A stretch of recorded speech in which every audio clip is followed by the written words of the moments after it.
Buenos días, chicos. Bienvenidos a la última semana de la asignatura Gestión de Personas. Vamos a cerrar esta asignatura esta semana con lo que tiene que ver con la parte más dura, como se dice en lo referido a recursos humanos, que es el tema de legislación laboral, que lo vamos a revisar hoy día en términos generales como los aspectos más fundamentales, que son los que más se utilizan. Si bien el código es bastante extenso y en el fondo norma toda la relación contractual, principalmente tenemos que manejar a nivel de recursos humanos los artículos que son más frecuentes, que principalmente hacen referencia al contrato, a cómo se estipula un contrato, cómo se finaliza un contrato, el tema de la jornada laboral, que también obviamente tiene que quedar pactado, y obviamente el tema de compensación y remuneración. Y el tema de los feriados, que también obviamente está incluido dentro de la jornada laboral. Entonces, eso es lo que vamos a revisar hoy día. Pero antes de eso me gustaría igual revisar un poco el cuestionario de la semana anterior. Todavía no he subido las notas a internet, lo voy a hacer, creo que terminando la clase lo voy a hacer junto con también la evaluación formativa, empezar a subir las notas. Pero sí me percaté de que, o sea, las notas estuvieron buenas, pero a diferencia de las anteriores, hubieron hartos 6 y no 7. Entonces me quedó la sensación de que quizá una pregunta que no quedó tan clara, porque hay bastantes 6 en relación a otra semana anterior, un poquito 7. Entonces me quedó esa sensación de que es una pregunta que no quedó tan clara y me gustaría obviamente partir de esta clase. Entiendo que, no sé si pudieron, esta semana le apareció la opción de revisar y en la revisión poder ver en qué se habían equivocado. Yo lo dejé configurado así, no sé si alguien lo pudo ver, ¿me pueden confirmar, porfa? Porque yo sé que la semana anterior no lo podían ver, pero esta semana lo dejé bien configurado, entonces quería saber eso, si ustedes pudieron revisar al momento de finalizar perdón, cuando ya se cierra el cuestionario, en este caso ya ayer podían haber revisado cuáles eran las preguntas que se habían equivocado. No sé si lo pudieron ver. Sí, profe, yo pude ver mi revisión.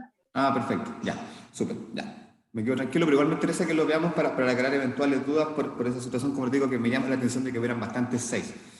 Así que vamos a partir la clase con eso. Rápidamente vamos a revisar el cuestionario de la semana anterior.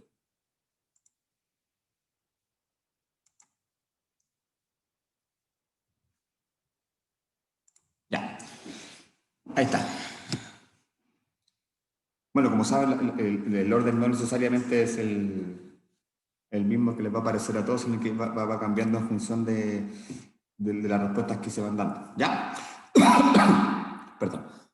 Entonces, la primera pregunta hace referencia a el aporte que hace el Estado a través de la franquicia tributaria, que es el CENSE, que lo vimos la semana pasada, este dinero que de alguna forma le devuelve a la empresa, este dinero que la empresa gastó en sueldo y que el CENSE le devuelve. Entonces la pregunta hacía referencia a cuánto, cuál es la concurrencia que puede entregar obviamente el Estado en relación a la planilla anual de remuneración. Entonces tenían 3 opciones, que era 1, 2 y 10%.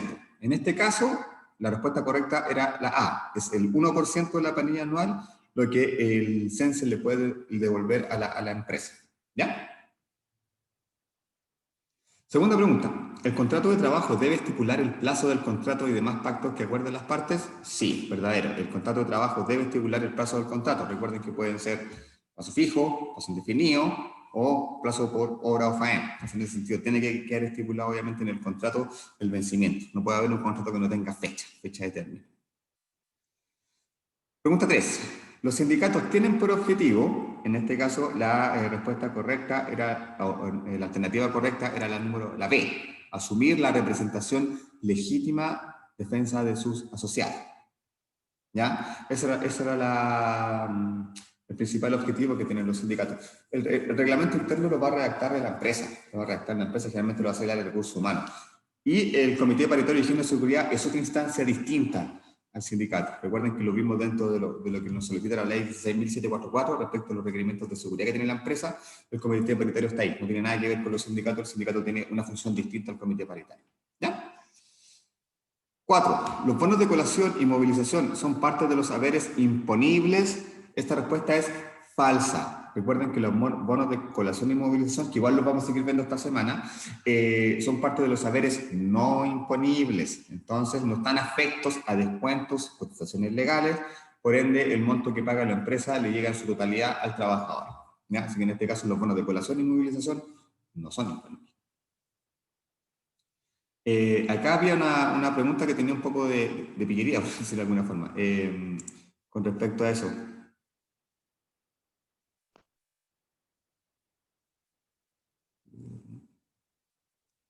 Ya. Claro, efectivamente me señalan que en esta pregunta es donde se pudo haber equivocado la mayoría. Porque es solamente una palabra la que cambió, porque finalmente no es la Superintendencia de Previsión Social la que se encarga, es la Superintendencia de Servicios, perdón, es la Superintendencia, es la Suceso. ¿Ya? La Superintendencia, uy, se me olvidó el concepto de que verlo, pero no es la Superintendencia de Previsión Social. ¿Ya? Es la Suceso, la que está a cargo de velar porque efectivamente se cumpla en el fondo, o la empresa tenga cumplimiento de la ley 16.744. ¿Ya? Entonces no es la Superintendencia de Previsión Social, sino que la Superintendencia de Seguridad Social, Suceso. ¿Ya? Creo que quizás por ahí puede haber estado la mayor cantidad de errores. El seguro de cesantía es parte de los descuentos legales que debe efectuar el empleador. Eso es verdadero. Efectivamente, el seguro de cesantía es parte de los descuentos legales que debe efectuar el empleador. ¿Ya? Y es una obligación legal del empleador, obviamente, que tiene que pagar, es aportar mensualmente al fondo, a la cuenta individual que tiene el trabajador. ¿Ya? Y por último, con respecto a la cultura organizacional, lo vimos en la última clase de la semana pasada, que fue la del día jueves, representa las normas informales, las que no están escritas, que orientan el comportamiento de los miembros de una organización. Recuerden que hablábamos respecto de que la cultura no está estipulada en ningún libro, no es algo que está redactado por alguien, sino que en el fondo es la suma de los hábitos y de las conductas que las personas tienen. Entonces, en la medida que los grupos empiezan a tener ciertos comportamientos que se vuelven rutina, eso ya pasa a ser una cultura. Por eso hablamos de normas informales. ¿Ya? Esa era la revisión en general del cuestionario. Quizá entiendo que la mayor cantidad de errores estuvo acá. Quizá esa palabra fue la que generó la confusión. ¿Ya? Eso. Así que, bueno, ahí cualquier observación que ustedes tengan, quedo abierto, obviamente, que por correo me puedan realizar consultas.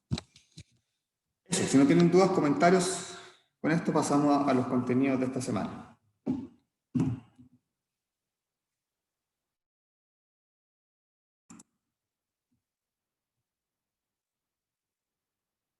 Ok. Entonces, ya está disponible el material del módulo 4 de esta semana, y hay un documento, un PDF, que se llama Manual de Legislación Laboral. ¿Ya? Ese va a ser el documento que nos va a regir, digamos, como marco teórico, marco legal para lo que nosotros vamos a trabajar durante esta semana. ¿Ya? Es un documento que redacté yo y que en el fondo es un resumen del Código Laboral. Así que yo creo que ténganlo siempre guardado, porque en el fondo les va a servir a modo de consultas fáciles, porque como les digo, hice un resumen de lo que es el Código Laboral con los aspectos más relevantes, que es lo que vamos a ver hoy día. ¿Ya? Entonces, hoy día vamos a repasar aspectos, bueno, los más relevantes que tienen que ver con legislación laboral, y el resto de lo que queda de la asignatura vamos a trabajar de la siguiente manera. Originalmente yo le había comentado que esta semana debía ser un poco más corta, porque la petición institucional era que debíamos cerrar la asignatura con todo y examen esta semana, ¿ya? Pero se nos dio la posibilidad de poder realizar el examen la próxima semana. Entonces yo voy a tomar esa opción pensando en que aprovechemos esta semana ya de pasar los contenidos que son un poco más duros, y vamos a tener que entrar el tema del cálculo, de remuneraciones. Por ende, esta semana mantenemos la misma estructura de clase y la misma estructura de la semana anterior en cuanto a la evaluación, ¿ya? O sea, vamos a tener clases normales desde el día hasta el día jueves. La evaluación sumativa va a estar disponible el día viernes hasta el día sábado, como lo hemos hecho durante toda esta semana. La diferencia es que yo voy a cerrar la asignatura el domingo con lo normal, ¿ya? Ahora, todo, como ustedes saben, esta es una asignatura final de competencia, así que todos rinden examen, ¿ya? Y el examen va a ser el martes de la próxima semana, ¿ya? Entonces, esos son los plazos que nosotros vamos a manejar durante lo que queda de esta asignatura. Entonces, le reitero, esta semana seguimos normal, clase hasta el jueves, la evaluación sumativa el día viernes hasta el día sábado, el domingo cierro los promedios digamos, con la fase normal, y los exámenes van a ser el próximo martes. En la semana les voy a ir contando en qué consiste, pero básicamente el examen va a ser un poquito la suma de todo lo que hemos hecho hasta ahora. ¿Ya? No va a ser difícil, tampoco va a ser tan largo, pero más que nada va a ser de aplicación, más de lo que hemos visto hasta ahora, de los distintos procesos. Entonces, lo más seguro es que les voy a pedir una tarea por cada uno de los procesos que hemos visto durante este periodo. ¿Ya? ¿Y cómo vamos a trabajar esta semana? Esta semana, como les decía, hoy día principalmente vamos a ver temas, la legislación laboral, los aspectos más relevantes del Código del Trabajo, y a contar de mañana y hasta el día jueves vamos a ver el tema de cálculo de remuneraciones. ¿Ya? Y cuando hablo de cálculo de remuneraciones, en primera instancia, también quería conversar eso con ustedes para definir cómo lo vamos a abordar. ¿Ya? Primero tenemos que saber el cálculo. ¿Ya? La semana pasada vimos lo que era la estructura. ¿Se acuerdan que vimos cuáles eran los haberes no imponibles, no imponibles, etcétera? Entonces, y ahora a esos conceptos les vamos a empezar a agregar números y vamos a empezar a calcular. ¿Ya? Vamos a construir un libro de remuneraciones y también vamos a construir un finiquito. Esos son los objetivos de la semana, en el fondo. Construir el libro de remuneraciones, que es finalmente el insumo para las liquidaciones, armar una liquidación de sueldo de un trabajador y también calcular un finiquito de un trabajador. ¿Ya? Esto yo lo tengo pensado hacer en Excel. Pero mi duda es, yo no sé cómo ustedes andan en De Fontana, porque idealmente la idea es que los veamos de Fontana. Yo sé que en esta modalidad es súper difícil poder trabajar virtualmente con software que a veces requieren de un apoyo más in situ, digamos. Entonces, yo también estoy pidiendo que esa parte final de Fontana, que quizás por el tiempo y por este formato, no vamos a poder verlo bien, hacerlo más adelante. Igual cerrar dentro del semestre, digamos, hacer un par de talleres de Fontana, y yo creo que principalmente ojalá pudieran ser presenciales, quizás en el mes ya cuando estemos acá, en noviembre, diciembre, quizás conseguir un laboratorio y en una semana hacer 2 o 3 días taller y procesar la remuneración de Fontana, yo creo que una orientación ya mía ahí, con ustedes, ¿ya? Pero yo no sé ahora cómo ustedes andan en De Fontana como para trabajar esta semana en De Fontana. Ahí quiero que me comenten cuál es su nivel de manejo.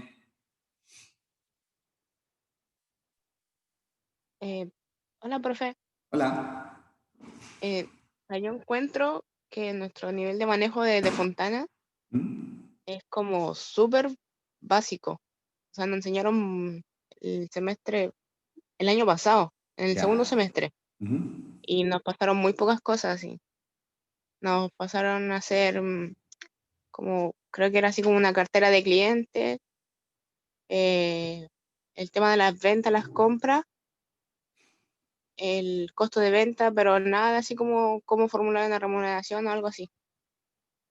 Ya, gracias, Dayana. Yo se los pregunto por lo siguiente, porque claro, el tema de remuneraciones no es tan complejo en sí, y si lo vemos en Excel lo van a entender rápido, pero si le agrego de Fontana, creo que le podría agregar una variable de dificultad. Entonces, en lo personal estaba pensando, de hecho, incluso pedirle una liquidación de sueldos de Fontana para el examen. Entonces, mi tema es más que... A ver, mi tema es que de aquí a la próxima semana ustedes sepan calcular una liquidación. Ese es mi objetivo. Y idealmente, si se lo agregamos que lo puedan hacer de Fontana, mejor todavía. Pero en este formato yo sé que es complejo poder, quizás que todos puedan tener, porque más encima la plataforma online, que a veces requiere igual de una cierta velocidad del internet para que funcione bien, entonces creo que tiene estas dificultades. Yo en lo particular creo que deberíamos hacer lo siguiente, o sea, terminar esta semana, terminar el proceso con Excel y, como digo, agendar un taller presencial de fin del semestre, donde podamos trabajar de Fontana presencial acá. Obviamente ya va a estar cerrada la asignatura con las notas y todo, pero yo creo que es necesario que manejen por lo menos cómo se estructura un libro de remuneración en un ERP. ¿Ya? Porque si llegan a trabajar en recursos humanos, igual tienen que manejar un ERP. Pero creo que para cerrar la asignatura le voy a agregar dificultad. Entonces, yo les propongo eso en el fondo. Hagamos estos procesos de cálculo de remuneraciones en Excel y dejemos de Fontana pospuesto para un taller formativo, digamos, no obligatorio, no evaluado, para después. No sé qué les parece. Que lo cerramos así. No sé si está ahí el delegado. para poder acordarlo, pero yo creo que es lo mejor que podríamos hacer. Si les parece, continuamos así para yo organizarme con los contenidos de la semana. ¿Les parece? O lo conversan también, porque ahora hay 10 conectados, pero si les parece lo podríamos dejar así, ¿ya? Yo creo que es lo mejor. No sé si alguien quiere opinar, comentar. Yo creo, profesor, que por mí está bien, pero de todas maneras, igual, habiendo tan pocos participantes, deberíamos verlo a nivel de sección en nuestro grupo de WhatsApp y darle a usted una respuesta. Hagámoslo así porque igual mañana yo tengo pensado hacer cálculo en Excel, así que podríamos hacer eso. Yo le planteo esa opción. Terminemos con Excel y de Fontana lo dejamos para después como algo formativo, para no entorpecer el proceso que eventualmente los pudiera perjudicar en la evaluación que tuvieran algún tema con de Fontana que tienen que tener igual alguna base de manejo para poder usarlo. Por eso les digo, así como partir de cero ahora, me complicaría mucho. Por eso les preguntaba qué nivel de manejo tenía, si es que lo habían visto en otra asignatura, porque claro, a partir de cero, viéndolo ahora, no vamos a alcanzar a verlo. Mañana lo cerramos entonces, mañana en la clase lo cerramos. Yo mañana principalmente me voy a enfocar en hacer estos cálculos, voy a subir al aula unas planillas Excel hoy día para dejarlas cargadas y mañana empecemos a trabajar con esas planillas para lo que tiene que ver con el cálculo de remuneración. ¿Ya? Eso, entonces convérselo como curso y conversamos mañana respecto de cómo cerramos este proceso del de Fontana, si lo incluimos ahora o lo incluimos posteriormente en un taller. Ya, vamos a la clase de hoy.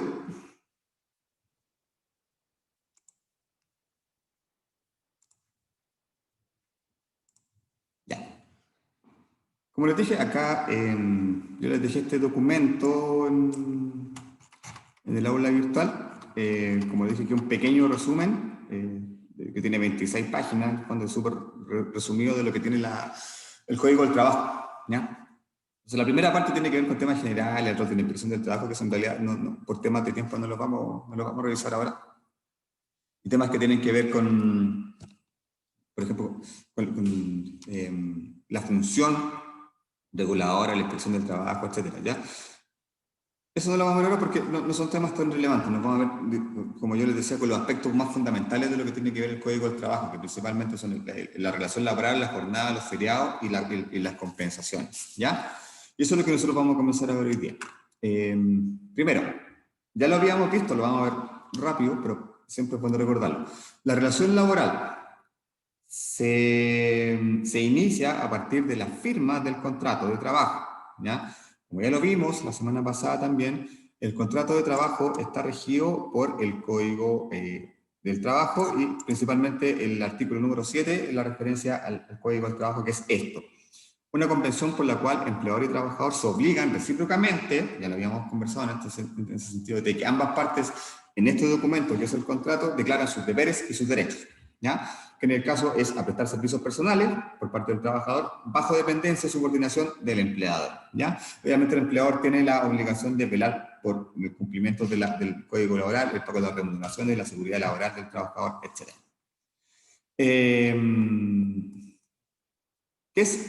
¿Qué elementos son los que definen un contrato de trabajo? Ya lo habíamos revisado, pero siempre es bueno tener claro. Es una convención, es decir, un acuerdo de voluntades libre y espontáneo. O sea, nadie firma un trabajo de contrato obviamente obligado, eso no puede pasar. ¿Ya? Entonces es un acuerdo entre las partes y no se puede desconocer. O sea, siendo un documento firmado por ambas partes, lo que está en el contrato es lo que vale y no se puede hacer desconocimiento porque ya se llegó a ese acuerdo. ¿Ya? Implica la prestación de servicios personales. El trabajador es una persona natural y debe prestar sus servicios en persona, sin representación ni delegación alguna, ¿ya? O sea, obviamente, si el trabajador es el que firma el contrato y el trabajador es el que va a prestar servicios, es el trabajador que tiene que prestar esos servicios. No se puede delegar ni externalizar, obviamente, esa función a otra persona, ¿ya? Hay una relación de subordinación y dependencia del empleador. Obviamente aquí el empleador es la persona que asume el rol, digamos, de dar las instrucciones, de establecer las políticas. Entonces, hay una relación de subordinación en ese sentido, ¿ya? El trabajador debe acatar las instrucciones que se den desde la empresa, obviamente que estas instrucciones o tareas que se le asignen al trabajador estén dentro del marco legal y de lo que el trabajador debe hacer y que esté estipulado en su contrato, ¿ya? A eso hablamos con subordinación. Y obviamente la continuidad de los servicios. Estamos hablando de que un contrato de trabajo no, es no establece la prestación de un servicio puntual, digamos, que se da una vez en el tiempo, sino que habla desde una lógica de continuidad en el tiempo. O sea, siempre tenemos un contrato de trabajo, es porque generalmente en todos los trabajos vamos a ir todos los días o cada ciertos días, así que un contrato part-time a prestar servicio. Por lo tanto, es un servicio continuo el que nosotros tenemos que presentar. ¿Ya? Ahora, estos son los plazos, por ejemplo, que están acá. ¿Ya? Generalmente, no, por lo menos en mi experiencia, se cumple bien poco. Cuando el contrato es de plazo fijo, idealmente se tiene que firmar en un plazo de 5 días, y cuando es de contrato indefinido se tiene que firmar en un máximo de 15 días. ¿Ya? Por lo general la regla, o se malentiende, las empresas están firmando dentro de los 15 días, ¿ya? Que corresponde cuando el contrato es indefinido. ¿Por qué más plazo? Porque la persona ya está en la empresa.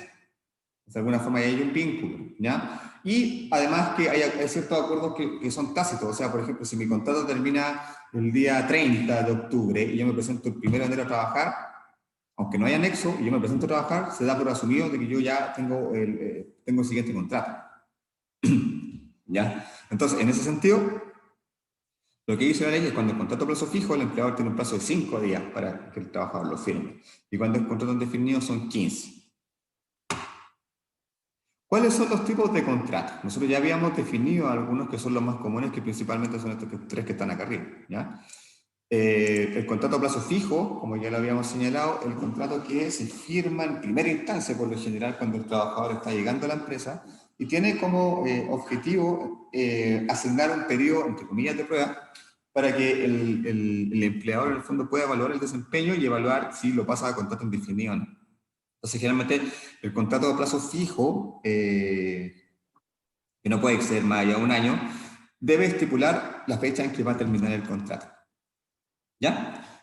El contrato a plazo indefinido es cuando esta cláusula se modifica. Digamos, la persona finalizó su periodo de contrato a plazo fijo y el empleador en este caso definió extender el contrato y asignarle el carácter de indefinido. Entonces, en ese caso, obviamente, cuando el contrato pasa a ser indefinido, implica que el contrato...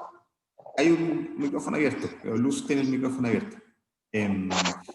Cuando es indefinido, como les digo, esto tiene que quedar estipulado en el contrato. Se tiene que haber una cláusula que diga este contrato es indefinido, ¿ya? Hasta que una de las dos partes, el empleador o el trabajador, defina ponerle término a ese contrato indefinido, ¿ya? El contrato por faena, que también lo habíamos mencionado, el contrato por faena tiene la característica que es un poco de las dos. De alguna forma se asocia con el contrato indefinido en términos de su redacción, ¿ya? Pero la diferencia es que en vez de decir que es indefinido, se plantea que ese contrato va a terminar una vez que termine el proyecto o termine la faena, ¿ya? Para todos los efectos, por lo general, es un contrato de trabajo normal, incluye el pago de cotizaciones, etc. Obviamente hay una relación contractual entre el empleador y el trabajador. La diferencia es que ese contrato termina cuando termina el proyecto o obra por el cual el colaborador fue contratado, ¿ya? Contrato de trabajo part-time. Cuando hablamos de contrato de trabajo part-time, hablamos de contratos que no están o no cumplen en el fondo las 45 horas semanales, que es la jornada máxima en Chile, sino que de alguna forma son jornadas medias, ¿ya? Que pueden ser 20, 36 horas, que por eso son los tipos de horas por lo general que se hacen los contratos part-time, y que implica que la persona ya no tiene que trabajar 5 o 6 días como pasa con un contrato full-time, sino que ya puede trabajar 2, 3, hasta incluso personas pueden trabajar un día a la semana. Eso obviamente va a depender de las necesidades que tenga el empleador para contratar personas, ¿ya? Contrato de trabajo a trato. La verdad es que el contrato de trabajo, que si bien existe, se utiliza bastante poco, porque en realidad, de alguna forma, no se rige por el código laboral, sino que, como bien dice su concepto, a trato, es una forma cuando se definen condiciones entre el empleador y el trabajador que están un poco distintas a lo que estipula el código de trabajo, ¿ya? Ese contrato igual es válido, ¿ya? Pero la diferencia es que en caso de no cumplimiento, el código del trabajo no va a tener tanta implicancia. ¿Por qué? Porque fue un acuerdo entre las partes. Entonces, si hay un problema, lo tienen que arreglar entre las partes. No necesariamente podemos ir al código laboral a buscar una solución como un mediador, ¿ya? Contrato de trabajo de aprendizaje. Este es un tipo de contrato que se ocupa poco, y se ocupa, digamos, en una fase previa a la contratación del colaborador, ¿ya? En algunas partes también se habla de precontrato, y que principalmente hace referencia a que la persona, antes de ingresar a la empresa, no hay ningún vínculo laboral con la empresa, la persona firma un contrato de aprendizaje a modo de capacitación, pero que no vincula, digamos, laboralmente, sino que, como dice su concepto, es un contrato de aprendizaje. O sea, se contrata a la persona para que pase por un periodo de aprendizaje, el cual siempre va a ser fijo. Entonces, básicamente es como una inducción, ¿ya? Una capacitación inicial, que no estipula que su fecha de inicio del contrato parte de esa fecha. Esa es la diferencia. Porque muchas empresas, por lo general, contratan al trabajador y parte de su periodo de inducción. Y eso queda dentro del inicio del periodo del contrato. Lo que hace el contrato de aprendizaje es, no, eso que quede estipulado antes, y que la persona cuando firme el contrato y empiece a trabajar, ¿ya? Entonces, de alguna forma, el contrato de aprendizaje es un contrato previo al contrato laboral, ¿ya? Y que se hace en esta fase de capacitación inicial con el objetivo de no vincular legalmente al trabajador con la empresa en términos laborales, ¿ya? Algunas empresas tienen la mala práctica, que no se debería hacer, de que hacen este tipo de contrato, al final hacen una evaluación y la persona que no aprueba esa evaluación no queda contratada. Solamente quedan contratados los que aprueban la capacitación. Pensamos, por ejemplo, en el mundo de los call centers pasa mucho eso. Utilizan un tipo de contrato mientras las personas están en este proceso de inducción. Les pagan la locomoción, a veces les dan un bono, obviamente es un contrato y un incentivo, ¿ya? Pero no hay una vinculación laboral directa. Ese es uno de los temas, ¿ya? Los contratos de trabajo para la construcción en sí son muy similares a los contratos de faena, pero hacen referencia a algunas cosas puntuales.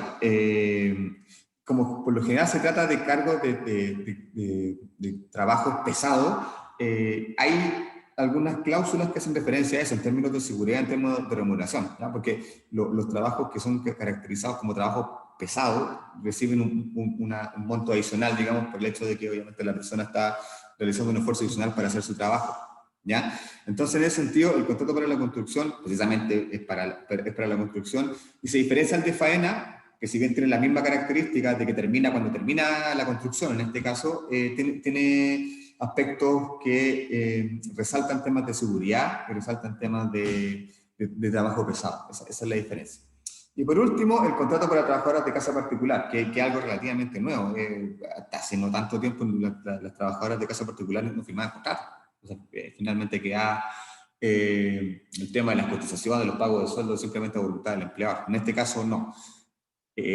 Ya existe un contrato para trabajadores de casa particular, y esto es básicamente para que se respeten y su trabajo también se rija bajo las leyes del Código Laboral. O sea, en caso que haya un término de contrato por parte del empleador, se le paga a la persona la indemnización, tenga derecho a vacaciones, tenga derecho a licencia médica, cosas que hasta hace mucho tiempo no tenía.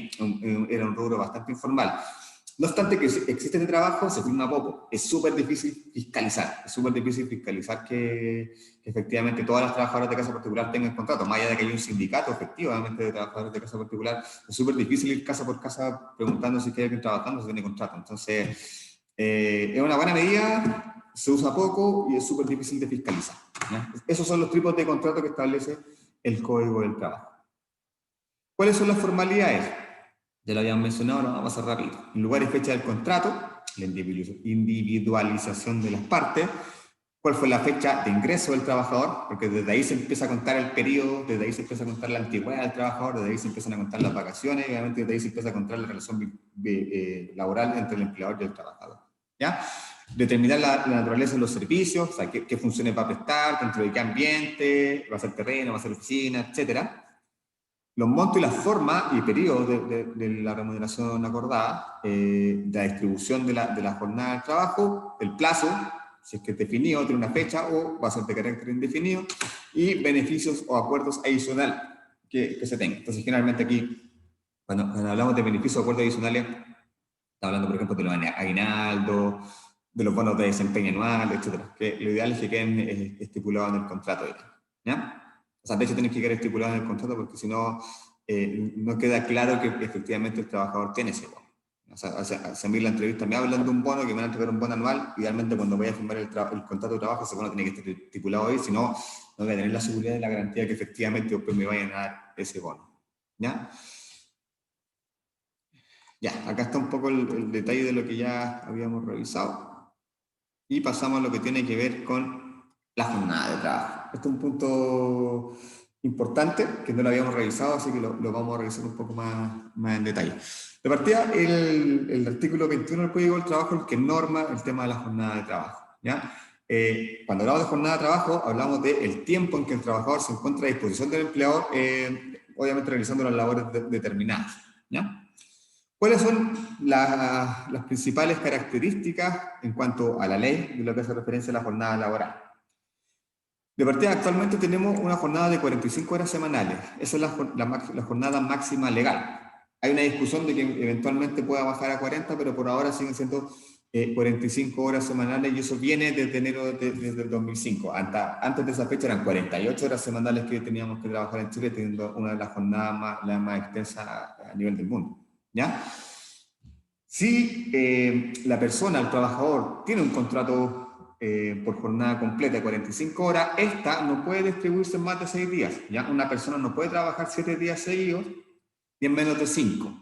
Ahora, si la persona trabaja 7 días seguidos, ese día séptimo tiene que compensarse como hora extra, ¿ya? Pero bajo la ley no puede trabajar 7 días seguidos, ¿ya? Hay ciertas regulaciones con respecto a los descansos. También obviamente hay cierto cuidado de los trabajadores respecto a eso.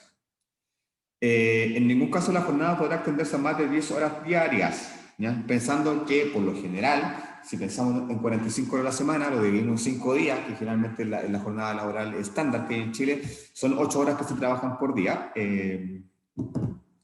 La colación, por lo general, queda fuera de la jornada laboral, por lo tanto la colación no se paga. O sea, por lo general nosotros vamos a estar 9 horas en la oficina, pero de esas 9 horas vamos a trabajar 8, y esa hora que nosotros almorzamos queda fuera de la jornada laboral. Muy pocas empresas pagan esa hora de colación, por lo general no se paga. Entonces, por lo generalmente nosotros en cualquier trabajo vamos a estar 9 horas en la oficina, de las cuales vamos a trabajar 8, y esa hora de colación no se va a considerar.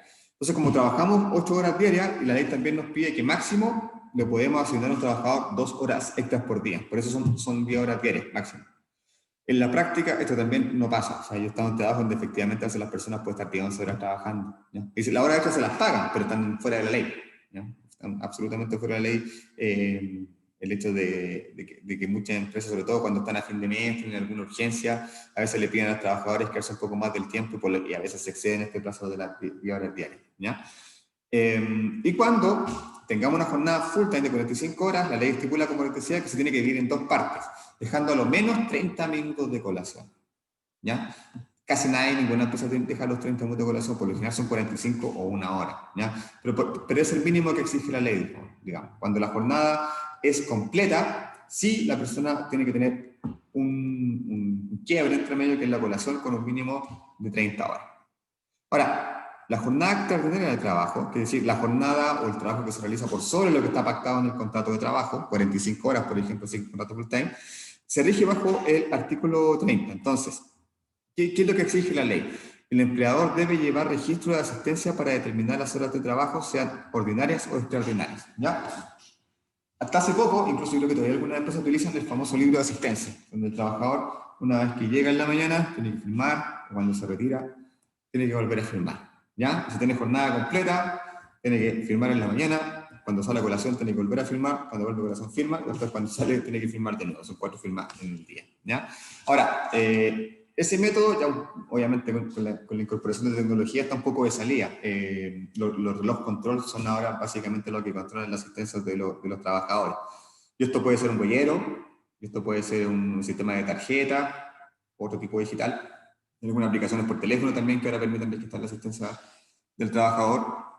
Pero tiene que haber un registro. O sea, tiene que haber un registro. Y cuando estos registros son digitales, como yo le acabo de comentar, cuando son sistemas, que generalmente estos relojes de control están asociados a algún software, por ejemplo, no sé si Fontana tiene esa funcionalidad, pero yo sé que, por ejemplo, Softland se la tiene. En la medida que el trabajador marca su hora de entrada, inmediatamente esa información se va al sistema, se va a Softland. Entonces nosotros tenemos la información en línea de la hora en que ingresó el trabajador. Entonces, al momento de calcular las remuneraciones, obviamente tenemos que ver si el trabajador tiene horas por sobre las 45 que desarrolló durante el día. Idealmente lo que se tiene que hacer es que los colaboradores, al momento de aceptar tomar una hora extra, firmen un formulario de hora extra. Y ese formulario tiene que llegar a recursos humanos, porque generalmente con ese formulario de recursos humanos pues ingresa la hora extra al sistema, ¿ya? Ahora, en algunas partes no pasa eso, ¿y cómo lo hacemos? Sacamos la diferencia. Entonces, si nosotros vemos que la persona tiene, no sé, 52 horas trabajadas en el mes, tiene 7 horas extra, hay que pagarse, ¿ya? Pero idealmente, como les digo, en el momento en que al trabajador se le solicita que se quede, debería firmar un formulario, el cual debería ser recursos humanos, en el fondo de aquí el respaldo, ¿ya? De que el trabajador aceptó hacer esa hora y que efectivamente lo realizó.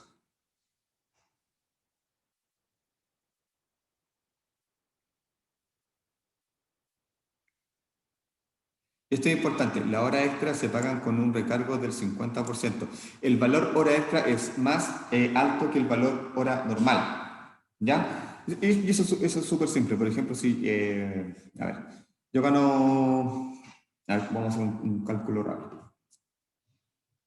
Si mi hora de trabajo vale, suponiendo, 2.000 pesos, mi hora extra de trabajo va a valer 3.000 pesos. ¿Por qué? Porque se le carga un 50%. O sea, obviamente al trabajador, al pedirle al trabajador que se quede un tiempo más, tenemos que compensarlo y entregarle un beneficio adicional que es el 50% más de la hora normal. Entonces, el valor hora extra siempre va a ser más que el valor de la hora normal. Siempre le vamos a tener que asignar un 50%. Entonces, por ejemplo, si mi valor hora vale 1.000, mi hora extra va a valer 1.500. ¿Ya? ¿Por qué? Porque obviamente la ley pide valorar en el fondo ese esfuerzo adicional que está haciendo el trabajador de quedarse más tiempo de lo que le corresponde con este incentivo monetario. ¿Ya?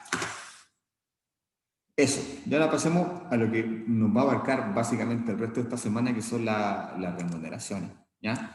Cuando hablamos de remuneraciones, hablamos del sueldo obligatorio y fijo en dinero y en especies pagado por periodos iguales determinados en el contrato de trabajo. ¿Ya? Como ya lo habíamos mencionado, las remuneraciones tienen que quedar estipuladas en el contrato en función de su monto, la forma de pago y la periodicidad, es decir, cada cuánto tiempo se va a pagar, que la ley estipula que son cada 30 días. ¿Ya? Entonces, obviamente, cuando hablamos de remuneraciones, hablamos del sueldo obligatorio y fijo en dinero y especies. ¿Por qué hablamos de especies? Porque algunas empresas no necesariamente remuneran con dinero, ¿ya? Cuando hablamos de especies, hablamos no necesariamente cosas físicas o elementos físicos, bono, dinero, sino que también puede ser, por ejemplo, día libre, algunos acuerdos que se pactan respecto a tener algunos permisos durante la semana que no necesariamente implican remuneración, pero sí, obviamente implican algún tipo de beneficio. O sea, tú cumpliste la tarea, ya, te voy a dar todos los viernes libres, por ejemplo. ¿Ya? Eso nos referimos por especies. Existen algunas clasificaciones de los tipos de remuneraciones. Obviamente que nosotros vamos a definir cuáles son los fundamentales. Primero están las remuneraciones de carácter ordinario. Son las que nacen como consecuencia de la retribución de los servicios prestados, que básicamente es lo que nosotros conocemos cuando obviamente nosotros nos pagan un sueldo por cumplir una determinada función. Y este en el fondo el concepto que nosotros manejamos de manera más frecuente. O sea, es la compensación, la retribución a un servicio prestado por un colaborador. Las remuneraciones extraordinarias tienen que ver con retribución de servicios prestados esporádicamente, en cuyo caso el pago se verificará cuando se quiera el cumplimiento de los requisitos, ¿ya? O sea, cuando hablamos de remuneraciones ordinarias, estamos hablando de las remuneraciones mensuales, que son las bases que me pagan todos los meses, ¿ya? Pero quizás a mí, dentro de mi trabajo, me asignaron un proyecto puntual y me ofrecieron un bono durante los 3 meses que va a durar este proyecto, ¿ya? Pues ese bono puede ser una remuneración extraordinaria. ¿Por qué? Porque solo lo que ya tengo pactado en mi contrato iba a tener un tiempo de duración puntual.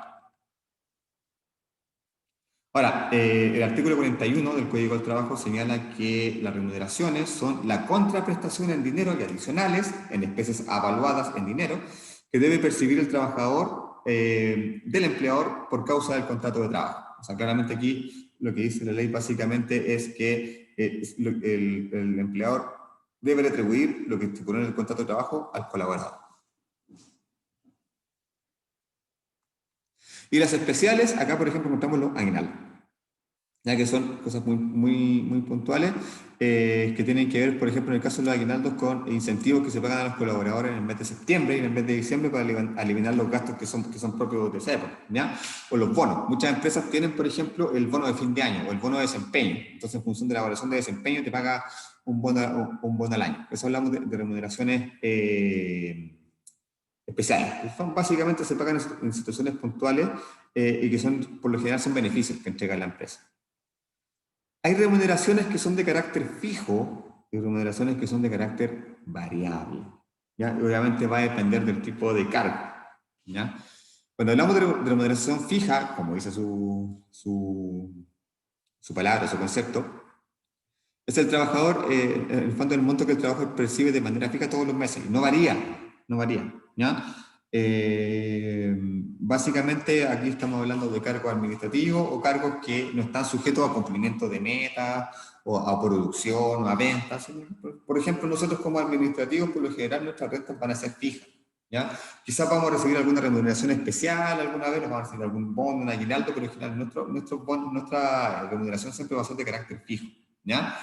A diferencia de lo que es la remuneración variable, ¿ya? Que esto implica que la persona no todos los meses va a tener el mismo sueldo. Si bien todos los trabajadores tienen que tener un sueldo base, por sobre el sueldo base la persona obtiene ciertas compensaciones, bonos, comisiones, de acuerdo al cumplimiento de metas, cumplimiento de producción, desempeño, etc. ¿Ya? Entonces, en ese sentido, la persona que trabaja bajo esta tipo de remuneración variable está sujeta a que su remuneración todos los meses va a variar, no necesariamente va a ser la misma y por lo generalmente va a estar sujeto a los resultados de gestión o desempeño que tuvo el trabajador durante el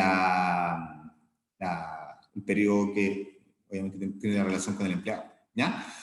Hay remuneraciones que son principales y accesorias. La remuneración principal, obviamente, es la que nosotros tenemos definida en el contrato y que básicamente es lo que nosotros tenemos que pagar al trabajador.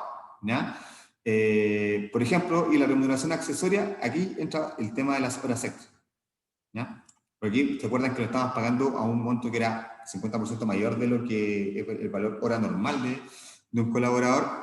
Aquí cuando hablamos de la remuneración, cuando es accesoria, por ejemplo, estamos pagando eso. No estamos pagando por el trabajo en sí, por su jornada laboral.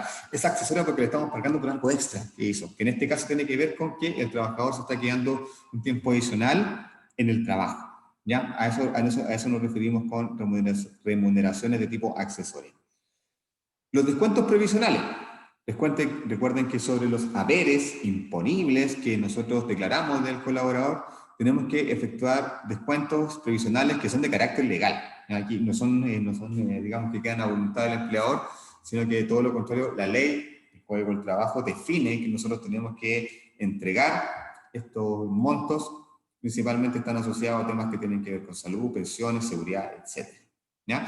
El empleador está obligado, en consecuencia, a efectuar los descuentos legales de las remuneraciones a partir de los impuestos. Como ya le había dicho, no todos pagan impuestos.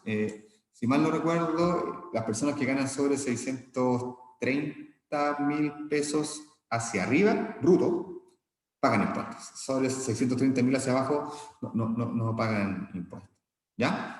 También, obviamente, ahí la idea es no afectar el sueldo líquido de personas que tengan rentas que no necesariamente van a ser muy altas. Estamos hablando de generalmente personas que ganan 500.000 pesos líquidos, digamos, no pagan impuestos. Sobre eso ya comienzan a pagar.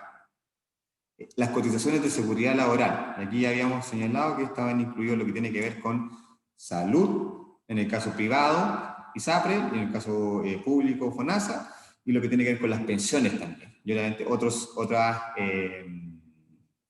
beneficios que se pueden entregar también. Las cuotas sindicales, en el caso que efectivamente el empleador, la empresa cuente con sindicatos, también se tienen que hacer los descuentos en la liquidación de sueldo. O sea, en ese sentido, la ley faculta al empleador hacer el descuento de las cuotas sindicales en su liquidación de sueldo. ¿Ya? Las obligaciones con instituciones de previsión o con organismos públicos. Esto hace referencia, por ejemplo, a lo que tiene que ver con la AFP, ¿ya? El sistema de pensión y todo eso. Las cuotas de dividendos hipotecarios, si es que corresponde, esto muy poco se ocupa, digamos, que se puedan pagar las cuotas o se puedan descargar las cuotas a través de la remuneración. ¿Ya? Pero en general son los descuentos previsionales, como digo, hacen referencia a lo que tiene que ver con la previsión en términos de pensión, salud, seguro de cesantía, mutualidad, seguridad.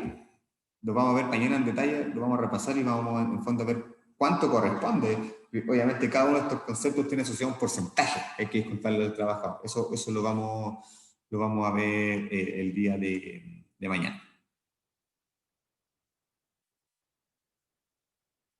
Y acá están los principales descuentos, lo que yo le estaba comentando. El trabajador tiene que aportar, es decir, ¿por qué está separado acá trabajador y empleador? Porque hay descuentos que nos hacen a nosotros de nuestro sueldo bruto para pagar, por ejemplo, la AFP o FONASA, ¿ya? No obstante, hay otros montos que no salen de nuestro sueldo, sino que son del costo del empleador, que eso se llama costo empresa, ¿ya? Entonces aquí vamos a ver cuál es la diferencia, por ejemplo. Al trabajador, ¿cuáles son los descuentos legales que nosotros le podemos hacer desde su sueldo base, desde su total haberes imponible? Primero, la AFP, que son el 10% de las pensiones. Eso es lo que se va sí o sí a mi fondo, a mi cuenta de ahorro, pero tengo que pagarle un 2,5 en promedio de comisión a la AFP que me administra mi plan. 2,5 en promedio. Ahora después les voy a mostrar ProviRed y les voy a mostrar un poco que van cambiando un poquito las cotizaciones dependiendo del tipo de AFP, ¿ya? El otro descuento que le tenemos que hacer al trabajador sí o sí es salud. En este caso es 7% de FONASA, perdón, y el ISAPRE, que ya va a depender un poco del plan pactado, si es hombre o mujer, dependiendo del tipo de plan que tenga, tiene carga, etc. Entonces ahí, si es público, si es FONASA, el 7% fijo. Si es ISAPRE, va a variar un poco dependiendo del tipo de plan que tenga la persona. Ahí lo vamos a ver también el día de mañana. Y el AFC, que es el seguro de cesantía, ¿ya? Que al trabajador se le hace un descuento de 0,6% de su sueldo. Este 0,6% de su sueldo de descuento se hace una vez que el trabajador pasa a contrato indefinido o cuando tiene contrato por faena. Cuando está a plazo fijo, el trabajador no aporta, solamente aporta el empleado, ¿ya? Ahora, ¿cuáles son aparte de estos descuentos que me hacen a mí como trabajador en mi liquidación de sueldo, cuáles son los aportes que tiene que hacer el empleador? Porque no solamente a mí me descuenta, sino que el empleador también tiene que hacer aportes con el trabajador. Y como digo, son de costos del empleador. No salen de mi sueldo imponible, sino que salen de los costos del empleado. El 1,53%, perdón, del seguro de invalidez y sobrevivencia, que es el SIS en su sigla, ¿ya? Cuando hablamos de SIS, hablamos de un seguro que cubre a todos los trabajadores que cotizan en una AFP y que precisamente tiende a salvaguardar al trabajador en la medida que tenga un accidente en el trabajo, ¿ya? Entonces, en la medida que un trabajador efectivamente tenga un accidente, puede hacer cobro de este seguro, que este 100% aporte del empleado, ¿ya? Al igual que nosotros como trabajadores, no hacen un descuento del seguro de cesantía cuando estamos en contrato indefinido, el empleador también tiene que dar un aporte, ¿ya? Y ese en el caso es el 2,4. Entonces, el 2,4 más mi 0,6 cuando estoy en contrato indefinido, me sumo un 3%, ¿ya? Y si se fijan, acá abajito dice, cuando está contrato a plazo fijo, tiene que ser un 3, ¿ya? ¿Y por qué tiene que ser un 3? Porque ese 0,6 no lo está aportando el trabajador. En primera instancia, a plazo fijo lo aporta el empleador. Y cuando pasa a contrato indefinido, baja 2,4 y ese 0,6 lo empieza a pagar también el trabajador. Y la mutualidad. La mutualidad a nosotros no nos descuentan, ¿ya? Sino que la mutualidad la tiene que pagar el empleador.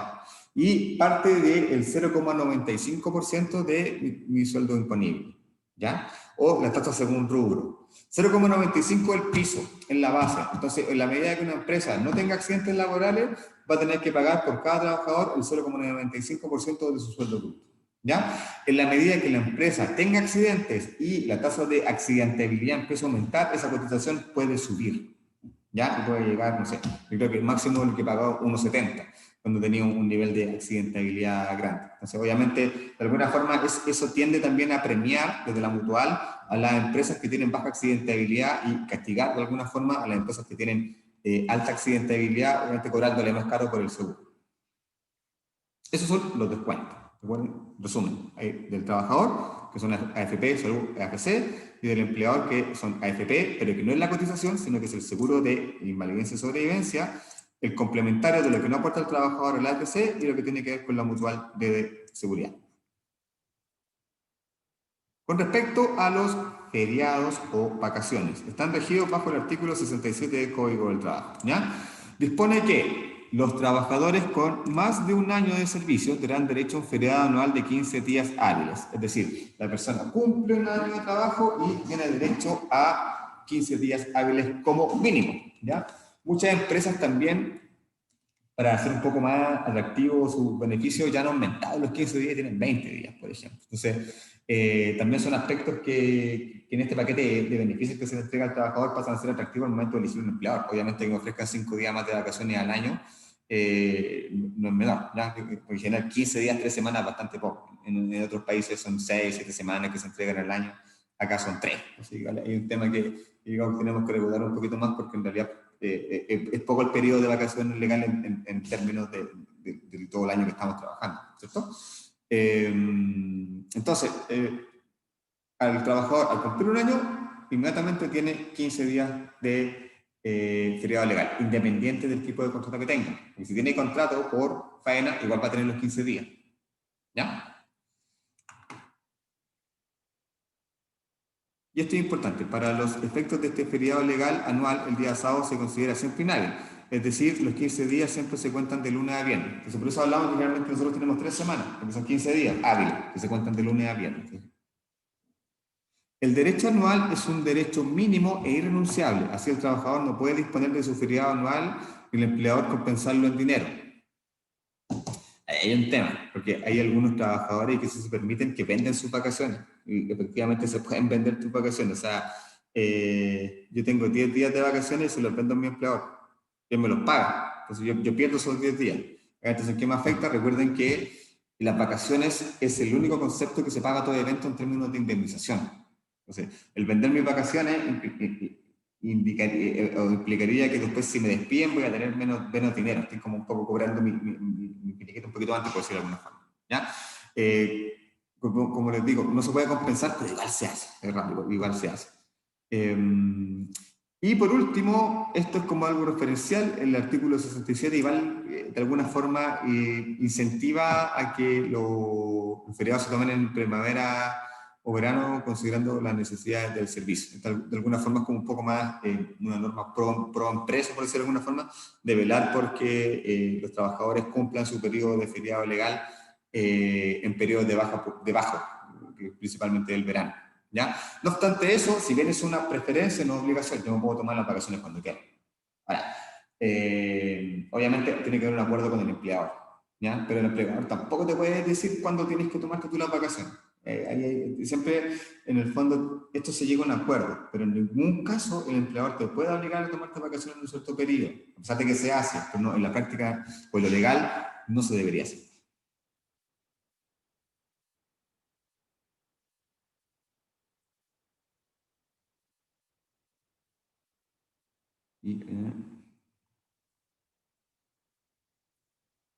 Y este tema también es importante que lo veamos, que son el tema de los permisos legales.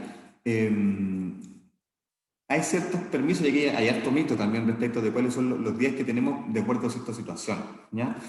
Y que son días legales. O sea, si por ejemplo, en este caso, nace mi hijo y yo estoy trabajando, tengo un permiso pagado por 7 días, o sea, perdón, esto es por la muerte del hijo.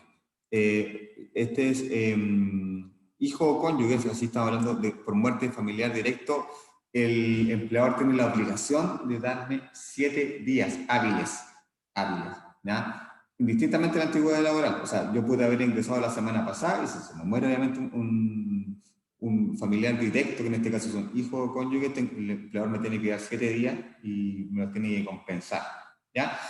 Cuando nace un hijo son 5 días y también tiene que ser pagado.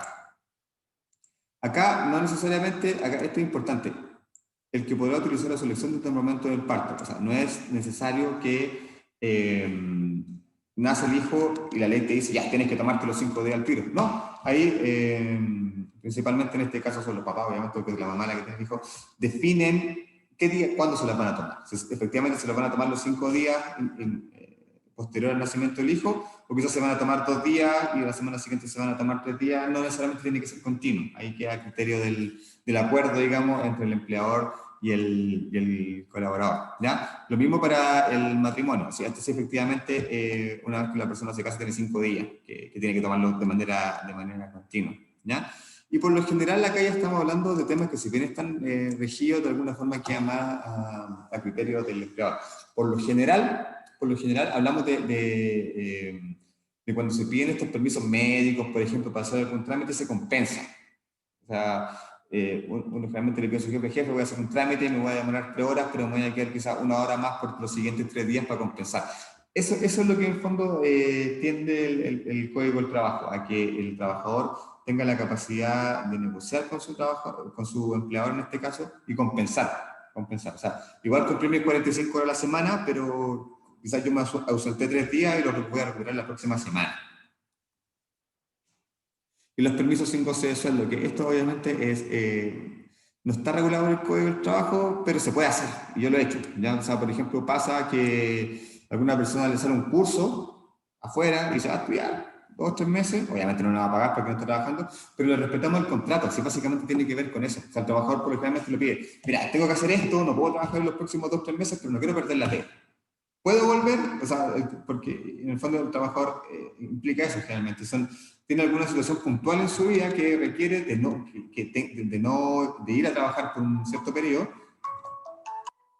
pero que ese periodo obviamente no tiene que recibir un sueldo porque trabaja, no está prestando funciones, pero al momento que vuelva, se vuelve a la normalidad, se le vuelve a pagar el sueldo, obviamente desde el día que se reincorpora al puesto de trabajo, etc. Los días administrativos, también aquí hay algunas situaciones como puntuales. Y esto es importante. Legislación laboral no contempla el uso de goce de días administrativos, es decir, no es una obligación legal, ¿ya? De alguna forma queda establecido a criterio del empleador, ¿ya? Entonces, en ese sentido, algunas empresas lo tienen y otras empresas no lo tienen. ¿Cuál es la lógica de los días administrativos y de dónde nace, digamos? Recuerdan que nosotros, o yo les comentaba que la periodicidad del pago de la remuneración es cada 30 días, ¿cierto? O sea, cada 30 días se debe pagar los sueldos. Y eso se considera un pago mensual. En general, los sueldos son mensuales. Pero ¿qué pasa con los meses que tienen 31 días? O sea, uno podría pensar, si me pagan por 30 días, ese día 31 no estoy trabajando de más. Entonces, la lógica de los días administrativos tiende a compensar eso. Nosotros tenemos 5 meses al año que tienen 31 días, y por lo generalmente las empresas definen 5 días administrativos precisamente por eso, para compensar ese día 31 que no lo estoy pagando. Ese es el criterio, que no es legal, no está en el Código del Trabajo, pero que las empresas lo asumen. Entonces, por eso por lo general las empresas disponen de 5 días administrativos al año. Y la distribución de esos días obviamente queda que tiene la empresa, ¿ya? Pero por lo general, sí, como el criterio general que tienen las empresas es que no son acumulables de un año a otro. O sea, el 2020, si yo tenía 5 días y no me tomé ninguno, ya para el 2021 lo perdí.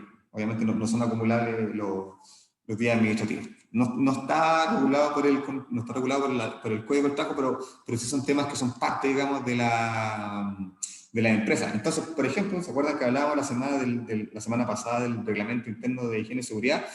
Este tema de los días administrativos, por lo general está estipulado en el Reglamento Interno. Como no está en el contrato, como no está en el Código del Trabajo, tiene que quedar escrito en alguna parte. ¿Y dónde está? Temas como este, principalmente cuando son definiciones de la empresa, como los días administrativos, en el Reglamento Interno de Higiene y Seguridad. Eso, chicos, lo que tenía preparado para hoy en términos de lo que tiene que ver, como decía, con los aspectos más relevantes del Código del Trabajo, que son principalmente el contrato de trabajo, el término del contrato, la jornada laboral y cómo se constituye la estructura de remuneración. ¿Ya?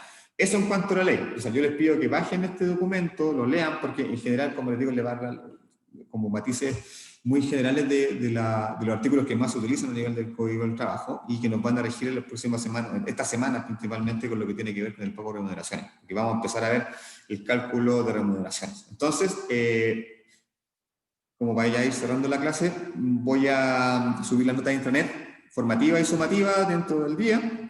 Voy a también dejar alojado en el aula virtual unas planillas Excel para que trabajemos esta semana lo que tiene que ver con el libro de remuneraciones, una liquidación de sueldo y un cálculo de finiquito, ¿ya? Y les dejo a ustedes también esa conversación en el fondo de definir. Yo estoy flexible a eso. Si incluimos de Fontana en este proceso o lo dejamos para después, para algún tipo de taller. Yo creo que por términos de aprendizaje, porque más allá de que manejen de Fontana, creo que lo más importante es que terminemos este curso, que ustedes sepan cómo generar una liquidación de sueldo, cómo pagar un finiquito. Y creo que meter de Fontana ahí los podría marear un poquito, así que yo soy de esas líneas, pero convérselo ustedes Si lo hacemos de Fontana, lo hacemos de Fontana, ¿ya? La idea es que ustedes lo conversen. Y si no lo hacemos ahora, chicos, insisto, yo me comprometo a hacer un taller presencial acá, en noviembre y diciembre, para que trabajemos lo mismo que vamos a hacer en Excel, pero con de Fontana ya con algo más personalizado, porque es la única forma en que podamos aprender. Eso, chicos, los dejo. Si me tienen dudas, consultas, comentarios. Todo bien, profe. Perfecto. Eso, entonces, y nos vemos mañana a las 4, ¿ya? Eso, que estén muy bien, buen día, buena semana Chao, también. profe, gracias. Chao, chao, Chao, que estén profe. bien.